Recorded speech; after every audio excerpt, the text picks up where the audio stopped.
Paul's call for celibacy in this alternative text attracts many women, including a virgin named Thecla. She is so swayed by Paul's words that she rejects Thamyris, her wealthy fiancé. Her fiancé is enraged. He's one of the leading men of the city, and he drags her before the local tribunal, who decides that she's broken a law that's so important that she deserves to die. Burn her that will not marry, in order that all the women that have been taught by this man may be afraid. It is here that the Acts of Paul and Thecla recounts its first miracle. So they're going to actually burn her at the stake, but then God does this great miracle and sends down a thunderstorm and puts out the flame, and she manages to escape, and she goes off with Paul on his missionary journeys. The two travel to Antioch in Syria, where the pattern is repeated. Another influential, wealthy man falls in love with her. And what does she do with that? When he tries to seduce her in the middle of the town square, she rips his cloak. She embarrasses him in public, and so he takes her to the governor, and once again we find Thecla in a perilous situation. This time it leads to a strange spectacle in the local arena.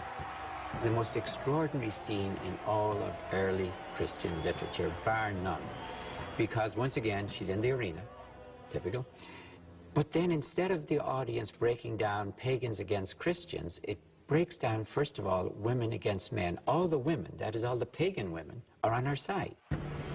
When the wild beasts are released to kill her, the female animals protect her. A she-lion, which was of all the most fierce, ran to Thecla and fell down at her feet. At that, the multitude of women shouted aloud.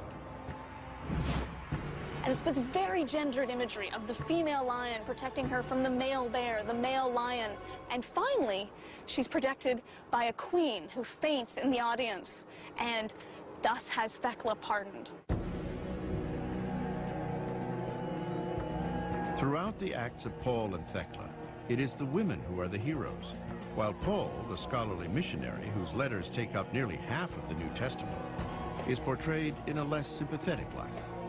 He lets Thecla accompany him, but refuses to baptize her, implying she is not yet worthy. When trouble starts, he does little to defend her.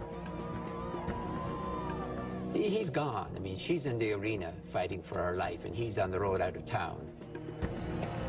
In the arena, Thecla performs a final act of faith. There's a huge tank of water there, maybe with sharks or something in it. And she jumps in, because Paul has refused to baptize her, and she baptizes herself. God approves of it because he sends a lightning bolt to kill all the sharks, as it were. And so she baptizes herself. Now, this is fairly radical feminism. If the men won't baptize you, baptize yourself. Though Thecla remained popular, the Acts of Paul and Thecla was suppressed. Tertullian, a 2nd century church father, dismissed it as a forgery. Tertullian disparages the stories about Thecla because Thecla in these stories, according to Tertullian, is acting like a man. Women are not allowed to baptize, even baptize themselves, I suppose, whereas Thecla obviously does baptize. Women are not allowed to preach the word, but Thecla does preach the word in this book. So Tertullian and others like him rejected the Thecla stories on the grounds that they didn't have the proper view of women. Whether it's Thecla in the 2nd century or Thecla today, the role of women in the early church, or the role of women in the churches today, continues to be a fairly contentious issue.